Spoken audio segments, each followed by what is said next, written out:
à la recherche d'une cité engloutie.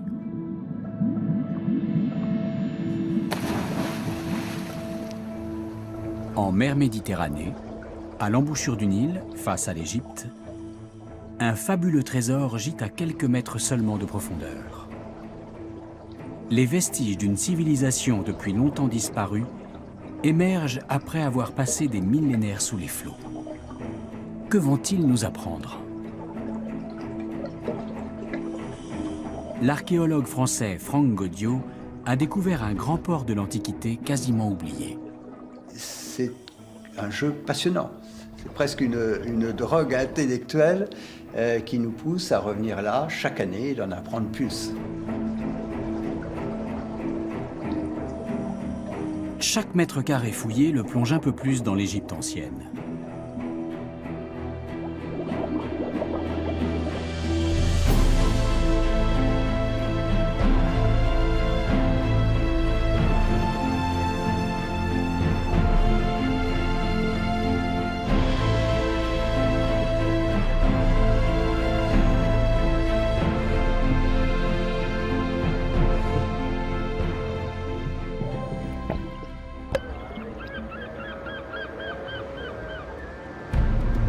Nous sommes en Égypte, au nord-est d'Alexandrie. Y a-t-il un trésor sous la surface de l'eau? L'embouchure du Nil et quelques îles aujourd'hui disparues se trouvaient autrefois à 7 km de la côte actuelle. Il est question d'une cité fabuleuse à cet endroit. Peut-être même deux, puisque les textes anciens parlent tantôt d'Héracléon, tantôt de Teunis. Mais cette cité engloutie existe-t-elle vraiment?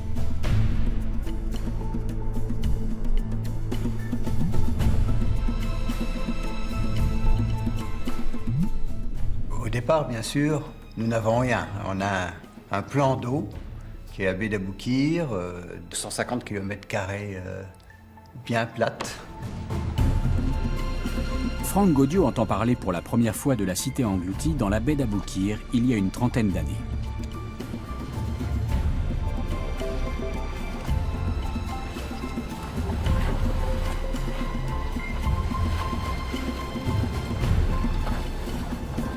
Sa curiosité est éveillée. Au départ, nous avions simplement quelques mentions de deux villes, du nom d'Héracléon et de Teunis, dans les textes anciens. Solon, Hérodote, Diodore de Sicile, Strabon. C'est tout.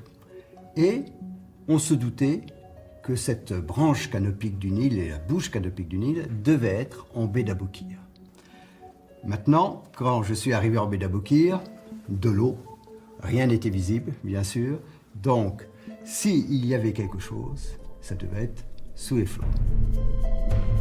Les plus grands archéologues du monde n'ont qu'une vague idée de ce qui se trouve au fond de la baie d'Aboukir.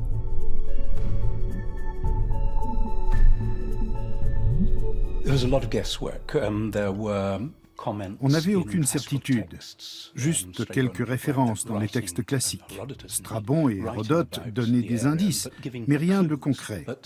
Personne ne savait avec précision où était ce site. À quoi ressemblait la vie dans le delta du Nil il y a plus de 2000 ans?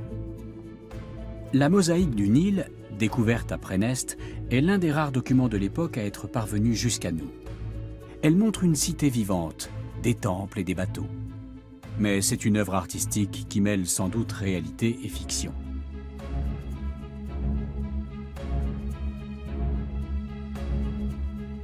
Franck Gaudiot entreprend des fouilles systématiques.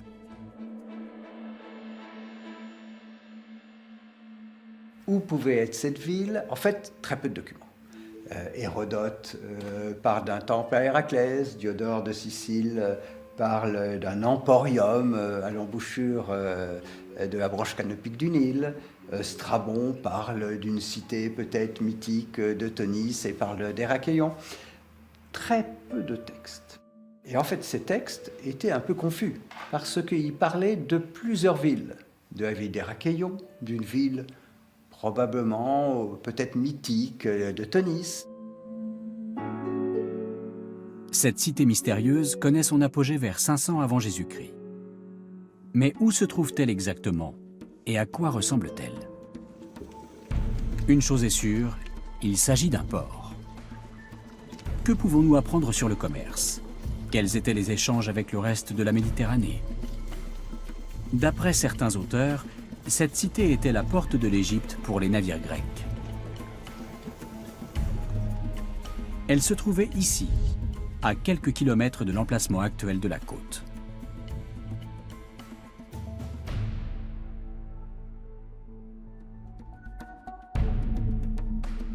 Mais quelles sont les chances de découvrir des traces de cette cité sous l'eau plus de 2000 ans après?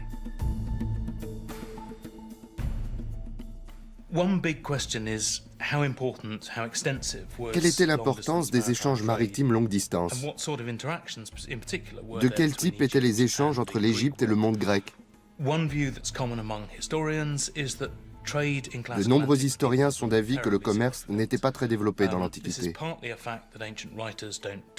à la fois parce que les auteurs antiques en parlent peu et parce que les archéologues s'intéressent davantage à l'art et à l'architecture de l'époque.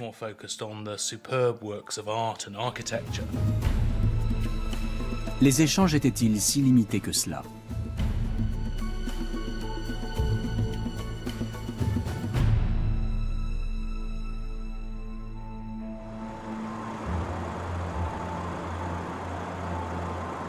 L'enquête se poursuit à Paris. Elle a été découverte juste à côté d'ailleurs du titre Jatte en or, le premier qu'on ait trouvé. Franck Gaudio est un autodidacte, mais il est l'un des pionniers de l'archéologie sous-marine. Il a fait des études à l'École nationale de la statistique et de l'administration économique. Des études qui lui ont servi par la suite dans sa carrière d'archéologue.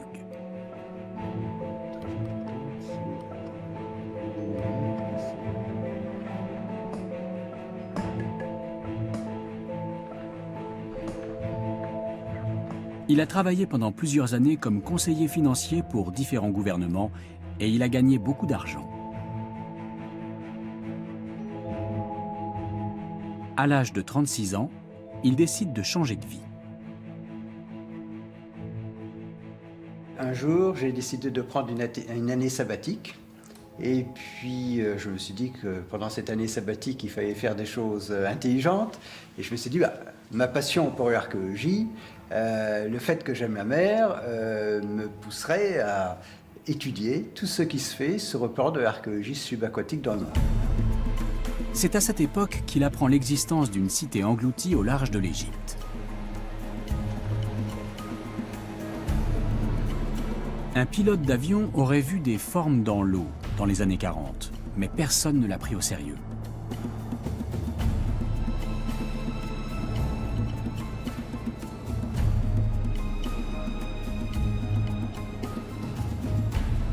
Franck Gaudio demande aux autorités égyptiennes l'autorisation de fouiller.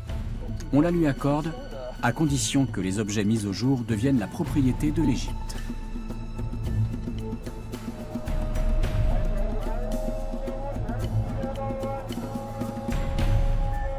Il parvient à convaincre une fondation privée de financer la mission. Un partenariat qui durera de longues années.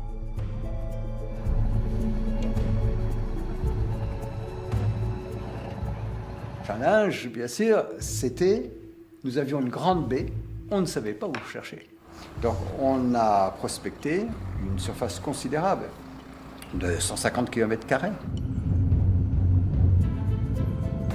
Franck Gaudio sait que cela équivaut à chercher une aiguille dans une botte de foin.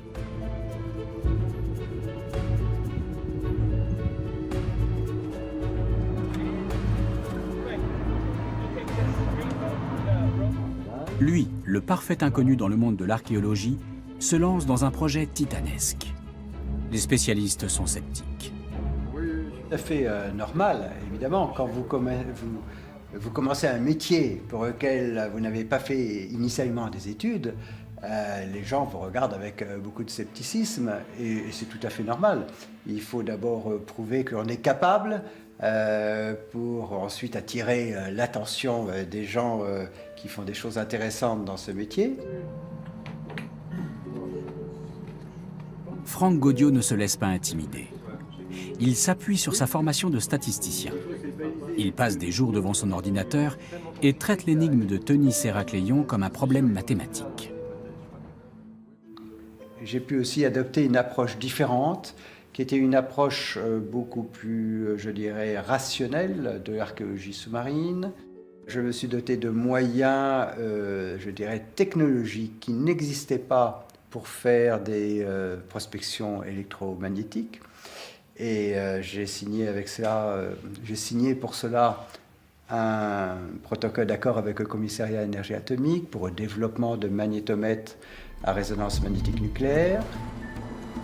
Ce magnétomètre lui permet de sonder la baie d'Aboukir. Son bateau scientifique quadrille la zone selon un plan précis durant plusieurs années. Ce n'est pas très palpitant, mais la méthode paye. En croisant les relevés de profondeur et les données de magnétographie, Franck Gaudiot obtient une image complexe du fond marin qui montre la présence d'artefacts dans une zone particulière. C'est ce qu'on va essayer de tenter de vérifier.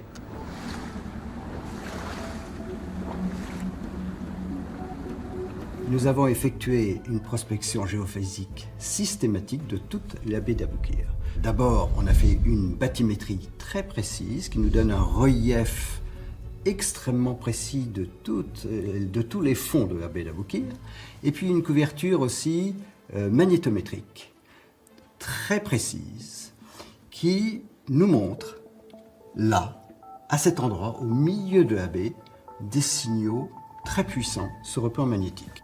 Ça veut dire que sur le fond de la baie, ou peut-être sous le sédiment, il y a des artefacts qu'il faut bien sûr identifier.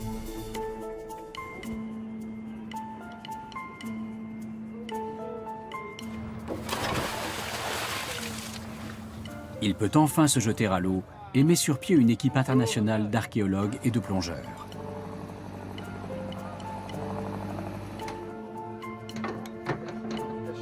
Jean-Claude Roubaud en fait partie dès 1998. C'est un plongeur professionnel expérimenté.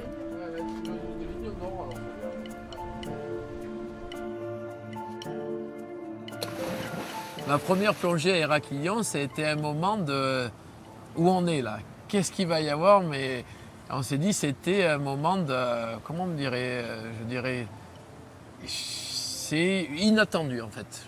C'est de l'inattendu, on se dit qu'est-ce qui m'arrive? Au départ, Jean-Claude et les autres plongeurs ne voient rien du tout. Les eaux usées de la ville toute proche et le limon du Nil qui se jette dans la mer rendent l'eau trouble.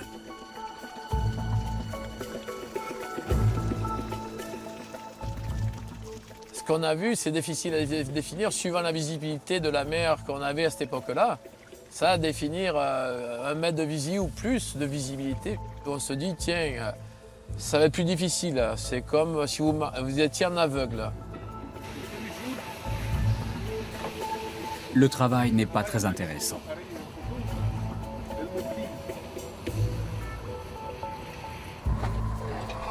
Des dizaines de fois, Jean-Claude remonte à la surface sans rien avoir trouvé.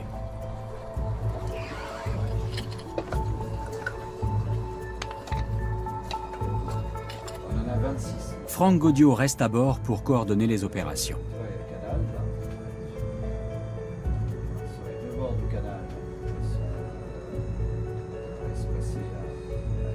Les plongeurs finissent par trouver quelque chose.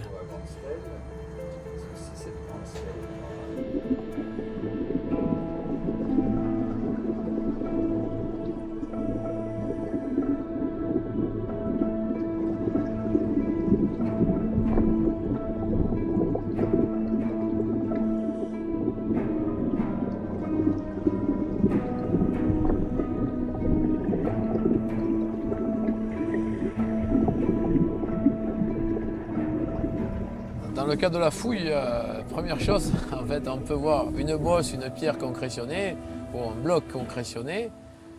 Et ça, dans l'eau, on ne peut pas définir ce que ça va être.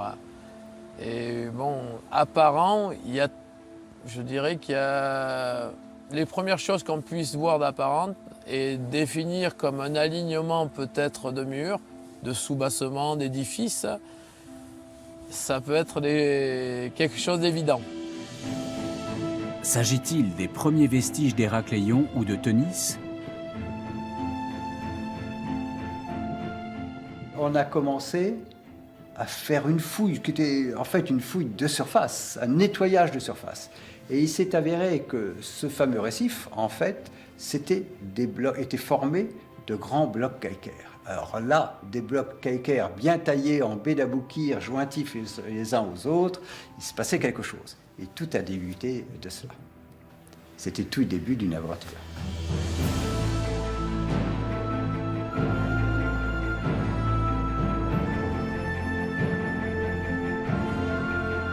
La méthode de Franck Gaudiau semble donner des résultats. Les mesures du fond marin ont permis de découvrir un mur.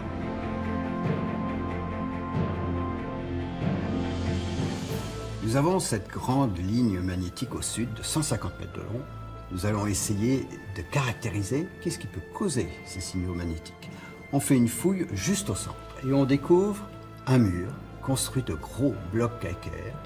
Une autre fouille 75 mètres vers l'ouest, même mur. Vers l'est, 75 mètres plus loin, même mur. Donc nous avons un grand mur de 150 mètres de long construit de blocs calcaires vers le sud. Vers le nord, même système, nous découvrons un mur parallèle à ce premier mur et peu à peu, en fait, on définit le contour d'un grand monument qu'il va falloir maintenant identifier. Qu'est-ce que peut être ce monument englouti au milieu de cette baie d'Aboukir? Franck Gaudiau est maintenant sûr d'avoir découvert la fameuse cité engloutie. Il ne s'agissait pas d'un mythe.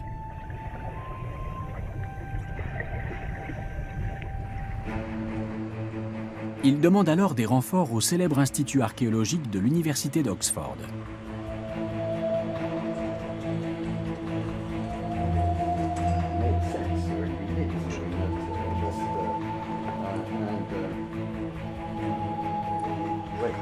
Barry Cunliffe est un archéologue réputé.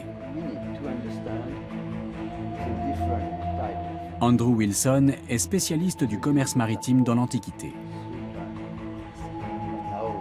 Ils ne connaissent pas Franck Gaudiau, mais sa découverte les fascine.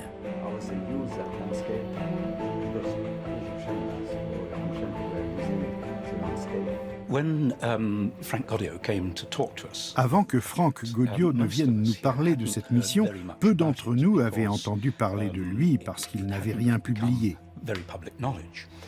Mais nous avons été stupéfaits par ce qu'il nous a montré. C'était presque incroyable. Nous n'avions jamais soupçonné l'existence de vestiges de cette qualité sous l'eau. Je ne suis pas prêt d'oublier cette rencontre. Franck est un aventurier moderne, comme les grands archéologues du passé qui étaient des visionnaires et des hommes d'action. Franck Gaudiau n'aime pas le terme d'aventurier. Il préfère la rigueur mathématique aux surprises.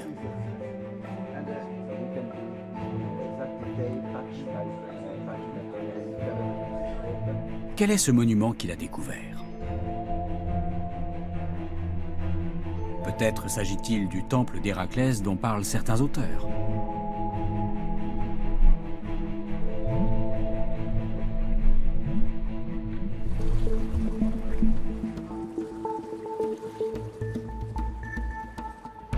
L'équipe internationale de plongeurs et d'archéologues repart en mer.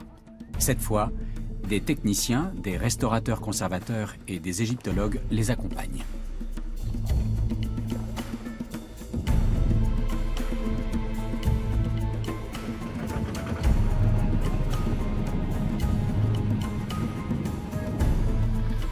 L'équipe reprend l'exploration sous-marine avec une organisation quasi militaire.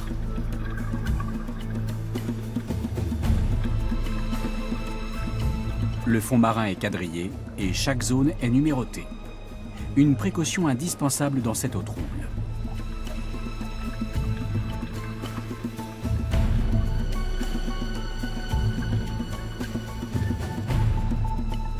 La couche de vase et de sédiments atteint 1 mètre d'épaisseur. Quand une zone paraît intéressante, il faut commencer par tout aspirer. Il faut aussi une part de chance.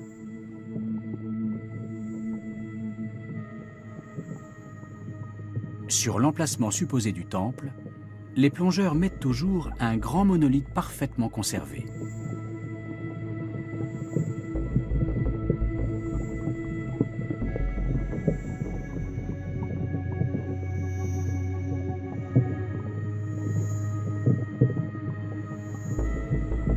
L'importance, on ne la connaît pas. Quand on est dans l'eau, on ne sait pas l'importance qu'elle aura.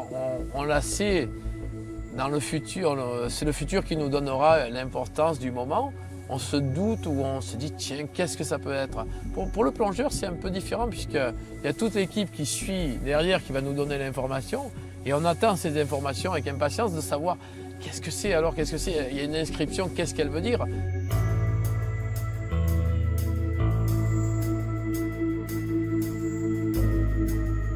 Les égyptologues sont unanimes.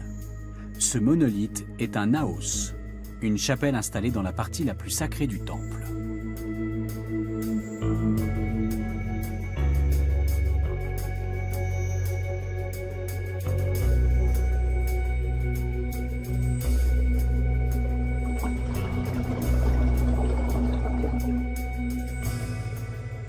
Le naos, un grand monument de granit rose inscrit.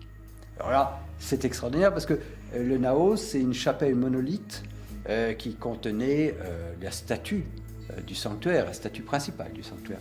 Et sur ce monument, nous avons pu voir en fait que ce monument abritait la statue d'Amon, Amon de Guéreb. Donc nous savions que nous étions sur ce fameux temple d'Amon de Guéreb et que nous étions dans la ville d'Héraklion. Amon du Guéreb est une divinité égyptienne. Les Grecs l'appellent Héraclès. Son temple devait être ici. La chapelle l'atteste, ainsi qu'une autre découverte faite par les plongeurs et qui dépasse les rêves les plus fous des égyptologues.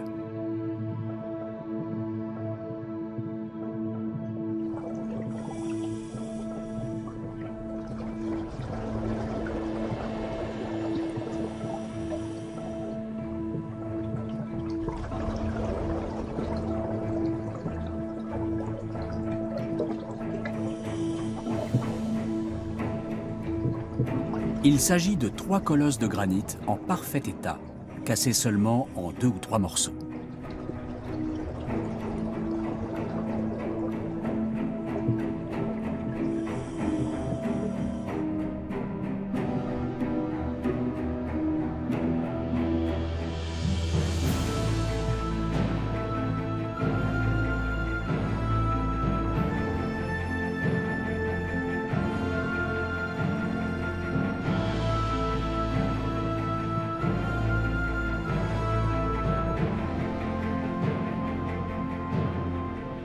Quand on commence à voir dessiner une main ou une tête, et là on se dit il y a vraiment quelque chose d'important, il y a encore une excitation qui se fait en plus. Et sur le bateau, quand elle est remontée, là on se dit ouf, c'est quelque chose vraiment d'impressionnant au regard. On se rappelle du moment où elles ont été trouvées et on se dit tiens, c'était un moment magique.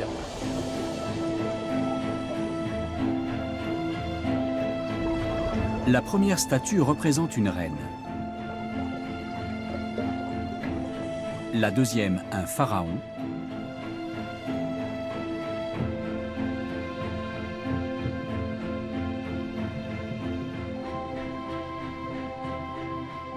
Et la troisième, le dieu de la fertilité et de la crue du Nil. Ces statues imposantes datent de la dynastie des Ptolémées, qui régnait sur l'Égypte avant le début de l'ère chrétienne. Les plongeurs redressent les statues et les nettoient grossièrement avant de les remonter à la surface. Plus tard, elles seront exposées partout dans le monde.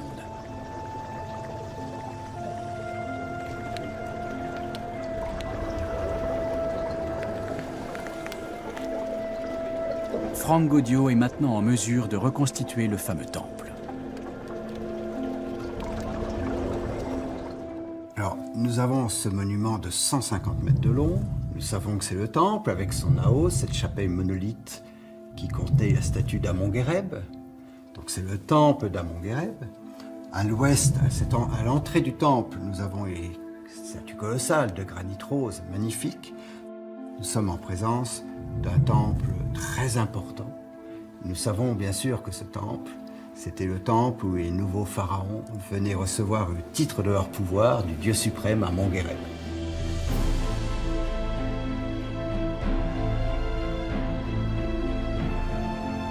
C'est également un temple important pour les Grecs. Paris, prince de Troie, s'y est réfugié avec Hélène après l'avoir enlevée à son mari, le roi de Sparte. C'est cet enlèvement qui a provoqué la guerre de Troie.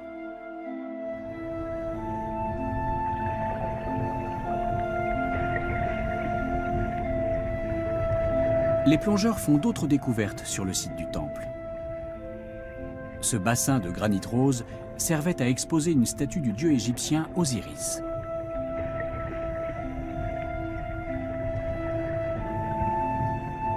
Manifestement, Héracléon était une ville religieuse de premier plan. Mais quel était son rôle économique et politique? Et qu'en est-il de la mystérieuse ville de Teunis? Le site devrait apporter de nouvelles informations.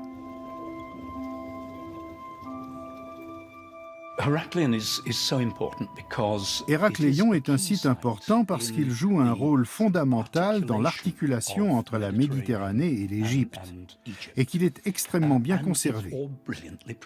Il est immergé. S'il avait été sur Terre, d'autres constructions seraient sans doute venues le détruire au fil des siècles. Mais sous l'eau, il a été parfaitement conservé.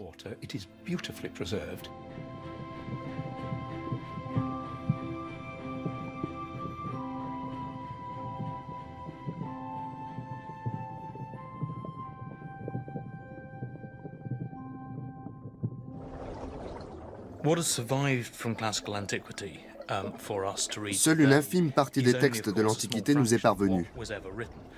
C'est typiquement ce que les générations suivantes ont trouvé digne d'être copié.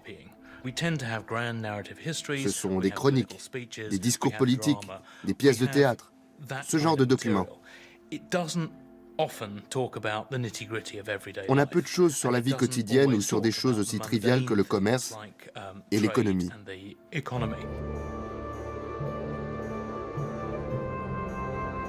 Voici une encre de pierre, un objet trivial s'il en est.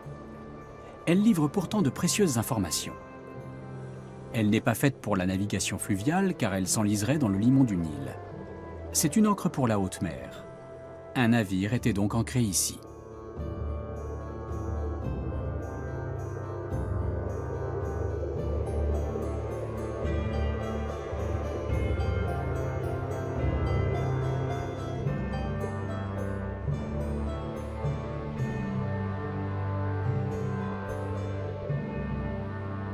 Et ce n'était pas le seul. L'équipe trouve des dizaines d'encres de ce type. Franck Gaudio reporte chacune d'elles sur la carte. Les limites de la cité se dessinent peu à peu. Au nord de ce monument, sur cette ligne magnétique, nous découvrons beaucoup d'encres. Nous allons positionner chacune de ces encres, ces dizaines d'encres, et ça forme comme une ligne, comme ça. Alors, qu'est-ce que c'est? Qu'est-ce que ça peut être? Nous allons faire une fouille au centre et nous découvrons le fond d'un canal avec ses couches superposées, comme ça, 30 mètres de large. Pareil, comme ça, vers l'ouest. Et nous avons donc un canal qui s'étend au nord du temple et se déploie sur environ une centaine de mètres.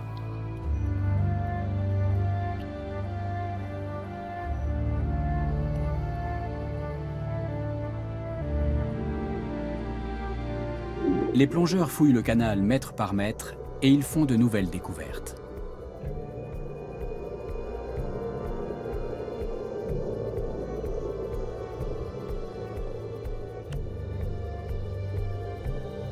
Et en fait, on fait une fouille systématique, on s'est aperçu qu'on avait du bois qui pouvait ne pas être du bois d'épave, mais au fil et à mesure des jours qui avançaient, on se découvrait que le bois était tenu par d'autres bois et d'autres bois, d'autres bois.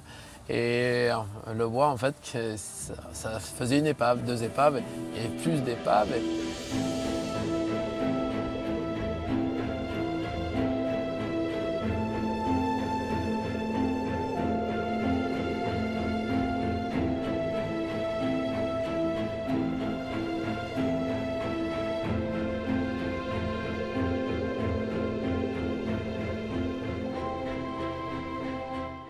Les épaves sont très rares. Celles-ci ont été parfaitement conservées dans les sédiments. Jusqu'à présent, personne ne savait exactement à quoi ressemblait un bateau égyptien. Maintenant, nous avons ces vestiges de bateaux. Les plongeurs trouvent des dizaines d'épaves concentrées sur une même zone.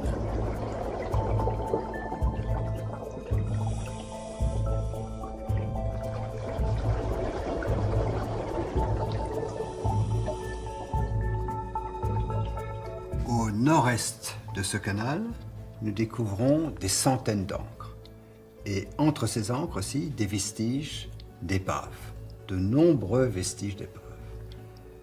Alors, nous sommes très certainement là en présence de bassins portuaires.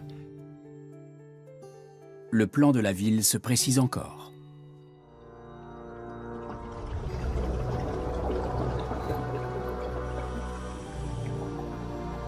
Les plongeurs continuent de fouiller le canal et découvrent d'innombrables épaves. Ni Frank Gaudio ni les égyptologues d'Oxford ne s'attendaient à cela.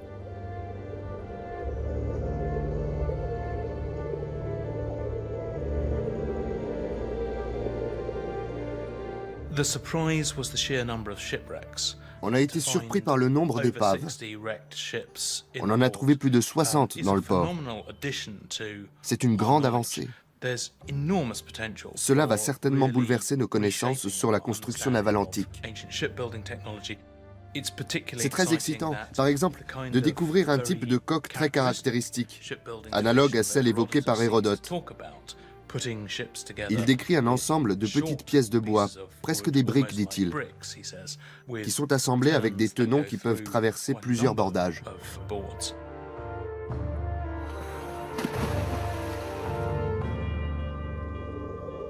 Presque tous les jours, on trouve une nouvelle épave. C'est unique dans l'histoire de l'archéologie.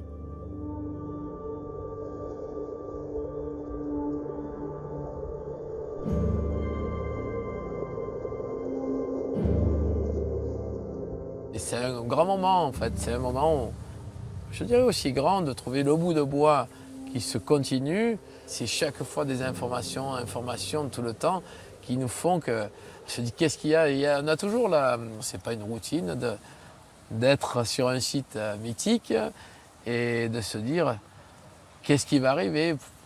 Là j'aurais du mal à dire que c'est une routine, c'est le rêve du plongeur qui est là. La découverte de ces bateaux antiques au large de la côte égyptienne obligera peut-être à réécrire les livres d'histoire.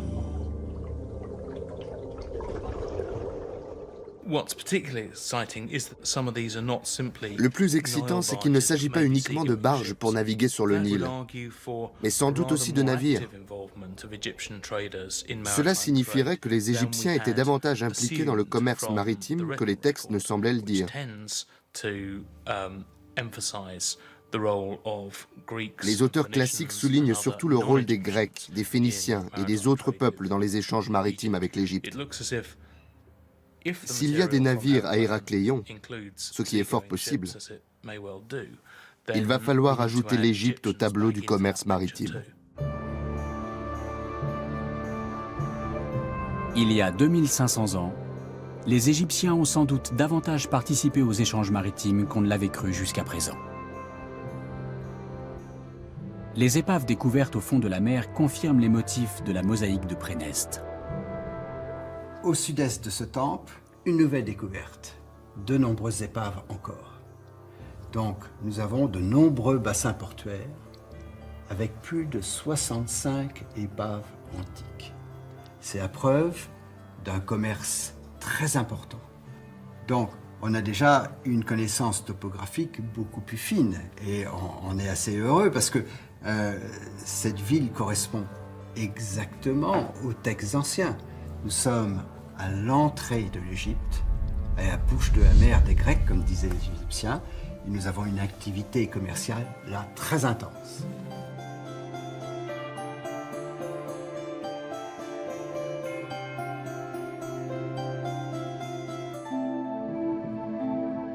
Frank Gaudio et ses plongeurs changent maintenant de tactique. Ils s'intéressent aux céramiques. Elles devraient les renseigner sur l'origine des navires marchands, leur cargaison et l'ampleur des échanges entre l'Égypte et les pays de la Méditerranée. Elle pourrait ainsi apporter des réponses à des questions vieilles de 2000 ans.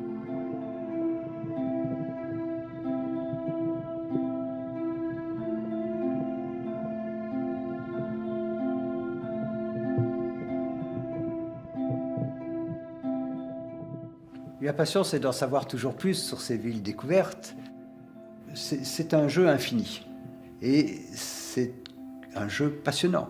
C'est presque une drogue intellectuelle qui nous pousse à revenir là chaque année et d'en apprendre plus.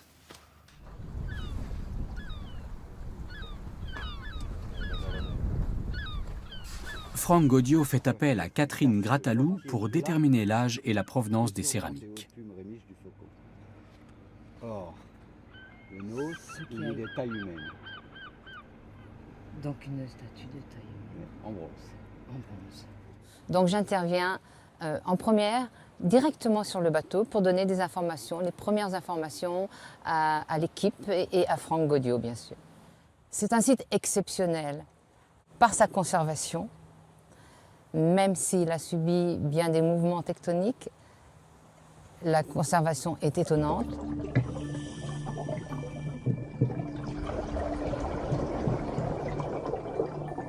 Ces céramiques enfouies dans la vase sont bien souvent intactes. Elles fournissent des renseignements sur la vie quotidienne à l'époque de l'Égypte ancienne. La céramique est un élément parmi tant d'autres qui concernent les échanges maritimes et les échanges commerciaux d'Héraclion avec le reste de la Méditerranée. Quelques exemples de ces échanges, bien évidemment les amphores. Par exemple, des amphores qui viennent de l'île de Samos, des amphores qui viennent de l'île de Lesbos, des amphores qui viennent de Rhodes, tout ça sur la partie orientale de la Méditerranée. Et au travers de ces échanges, les amphores sont de types différents et nous pouvons identifier ce commerce. Éventuellement, le type de denrée qui est parvenu à Héraclion. Les céramiques découvertes confirment ce que les ancres et les bateaux suggéraient déjà. Héracléon était probablement une ville portuaire cosmopolite. Catherine Grattalou n'avait pas imaginé trouver autant d'artefacts.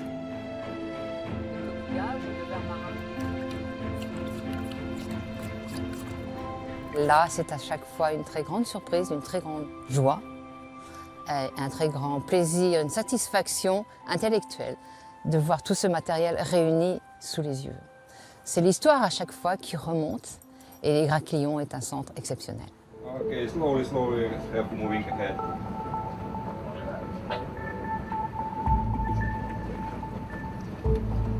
Les expéditions suivantes permettent de se faire une idée plus précise de la cité engloutie.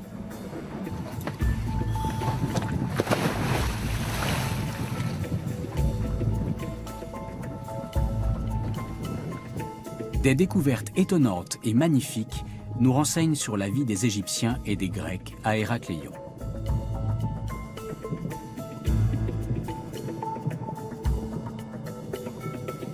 Il s'agit d'ustensiles ou d'objets cultuels. Cette couronne surmontait une statuette de pharaon. Héracléon devait être une cité riche et colorée. On doit réécrire certaines pages d'histoire. Ils nous apprennent en fait, et ils illustrent la vie aussi bien des prêtres, des soldats, des habitants de cette ville, des commerçants de cette ville. Ils cuisinaient dans quel type de bassin, de marmite, importé parfois pour les gens très riches, ou alors fait localement. Nous avons des objets égyptiens inscrits en grec. Nous avons des objets grecs qui portent des hiéroglyphes. C'est une image extraordinaire du mélange de la culture grecque avec la culture égyptienne.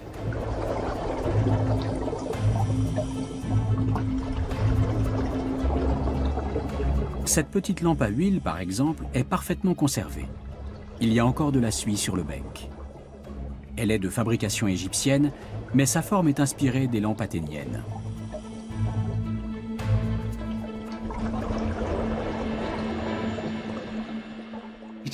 C'est le rêve de tout archéologue. C'est un site entièrement préservé.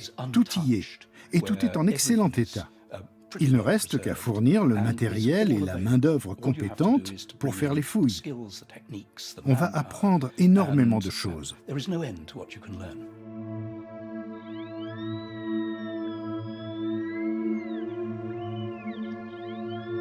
Quelle était la richesse d'Héracléon? Les plongeurs partent à la chasse au trésor avec un détecteur de métal.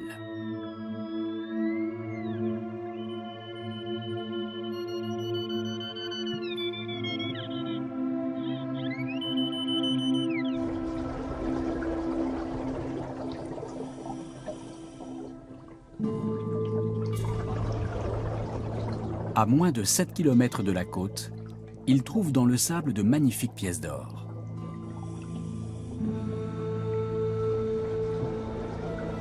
Cette boucle d'oreille à tête de lion est de fabrication égyptienne, mais d'influence grecque.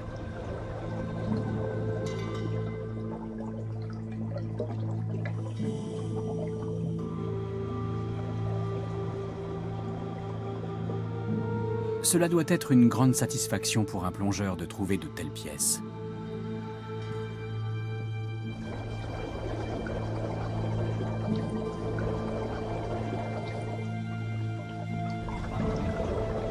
L'or garde sa couleur dans l'eau. On est content de trouver, bon, on ne va pas dire le contraire, on est content de trouver un morceau, un bijou, un fragment de bijou. Mais ce n'est pas le plus important. Pour moi, personnellement, je préfère un morceau de pierre, de granit ou d'autre, avec un morceau d'inscription. Il me donnera plus d'informations qu'un bijou. Les bijoux livrent tout de même des informations précieuses, notamment sur la topographie de la ville.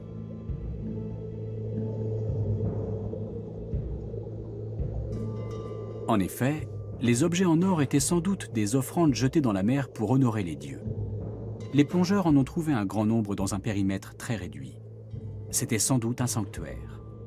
Franck Gaudiot peut compléter plus encore son plan de la ville.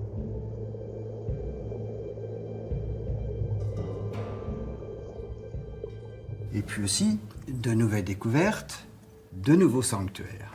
Et ce sanctuaire au nord-est, là, c'est un petit sanctuaire construit de blocs calcaires. Nous sommes sur un sanctuaire très ancien, du dieu de la science, très beau, très bien conservé. Et la présence de tous ces sanctuaires est très importante, car Héracléon va garder son importance religieuse une fois que le transfert du commerce va être fait par Alexandre le Grand de la cité d'Héracléon vers la nouvelle capitale, Alexandrie.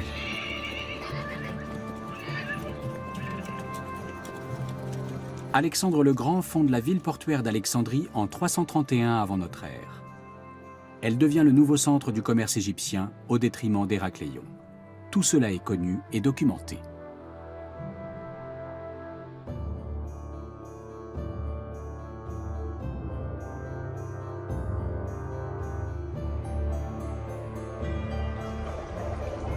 Mais de nombreux objets en or trouvés autour des sanctuaires d'Héracléon sont postérieurs à la fondation d'Alexandrie. La cité est donc restée un centre religieux important.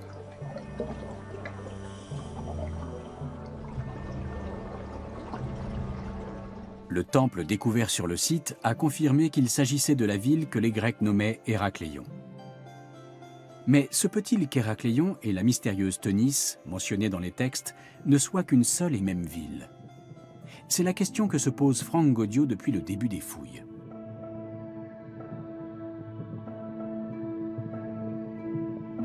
Dans les eaux troubles de la baie d'Aboukir, les plongeurs trouvent un étonnant bloc de granit noir.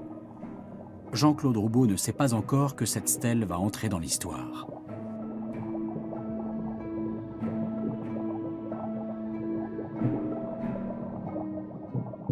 Dans l'eau, on ne pouvait pas savoir quand la stèle a été trouvée. Elle était à l'envers, c'est une grosse pierre noire de 2 mètres sur 1 ou une épaisseur. Quelque chose de... Bon, avec la visibilité, c'était pas évident. Et surtout qu'elle était à l'envers. Des blocs dessus. Ouais, des petits blocs dessus, ouais. Tu avais sûrement une construction. Jean-Claude Roubaud décrit sa découverte à Franck Gaudiot, qui décide de remonter la stèle. Et les 2 autres, ah ouais, non, c'est pas des blagues. Hein. Ce matin, je t'ai dit, on dirait une grosse. Ils sont martelés en surface et les inscriptions sont là.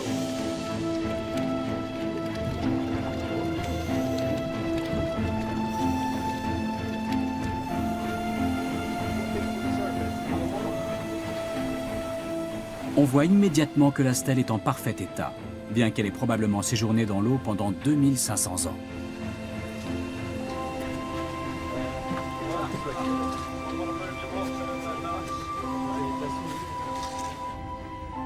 Les hiéroglyphes sont déchiffrés rapidement. La stèle est un décret du pharaon Nectanebo Ier concernant les impôts. Une dîme sera désormais prélevée sur la cargaison des navires de commerce étrangers. Mais le texte apporte surtout une précision sur l'identité des lieux. La découverte de cette stèle résout donc un mystère vieux de plus de 2000 ans. Sur cette stèle, il est écrit « Pharaon ordonne que cette stèle soit érigée de la cité de Tonis ». Comme nous savions que nous étions à Héraklion, nous avons ici, grâce à la stèle, la preuve absolue que la ville d'Héraklion était la même que la ville de Tonis. Nous donner le nom de la ville ancien et du temps des Ptolémées, d'un coup, comme ça, c'était extraordinaire. Tonis et Héraklion sont donc une seule et même ville. Les Égyptiens appelaient la cité engloutie Tonis et les Grecs Héraklion. Une réponse très simple à un mystère très ancien. Une réponse gravée dans la pierre.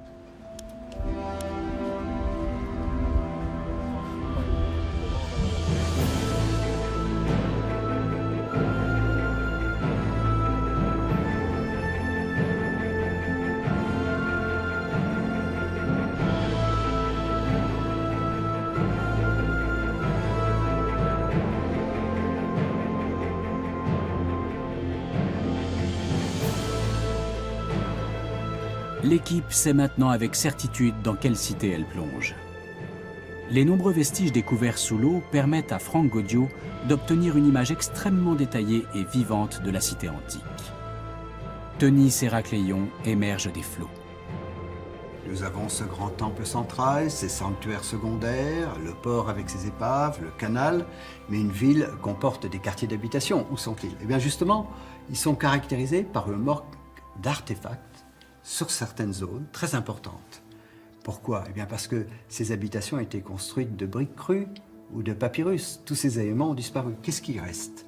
Eh bien, uniquement des céramiques très grossières, des éléments de foyer, des objets de la vie quotidienne.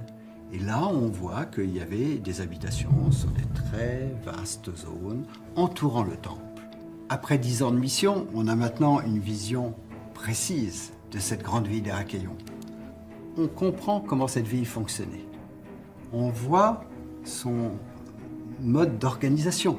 On comprend comment les bateaux venaient du Nil dans les bassins portuaires, grâce à ces canaux, ces différents canaux qui unissent les bassins au Nil et donc à la mer.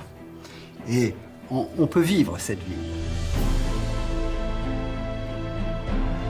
Voici Tonis Héraklion, une cité qui avait sombré dans l'oubli. Franck Gaudio l'a sortie des abîmes. Elle était mentionnée dans quelques rares textes seulement.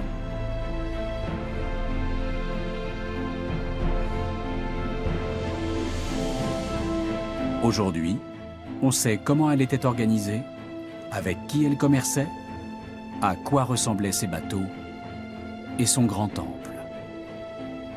On a retrouvé des statues de pharaons, des offrandes faites aux dieux, des bijoux, des miroirs, des bassines et des louches.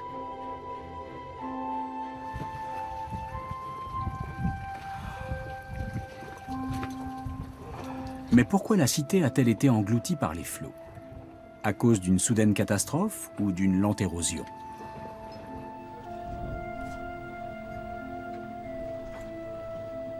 Et en fait, on a trouvé que ce n'était pas un seul facteur, mais une conjonction de facteurs. Tout d'abord, il y a une subsidence très lente d'éther dans cette région du bassin oriental de la Méditerranée d'environ 10 cm par siècle. La ville d'Héraklion était fondée sur une argile qui contenait énormément d'eau.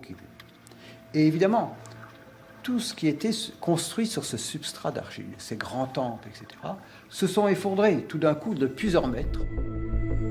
L'effondrement brutal de la cité a sans doute été causé par un séisme ou un raz-de-marée au 7e siècle.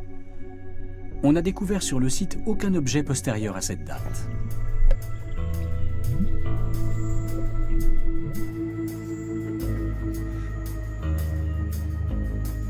Franck Gaudiot et son équipe fouillent le site depuis plus de 15 ans. Mais reste-t-il encore des choses à découvrir à Tenis et Héracléon ?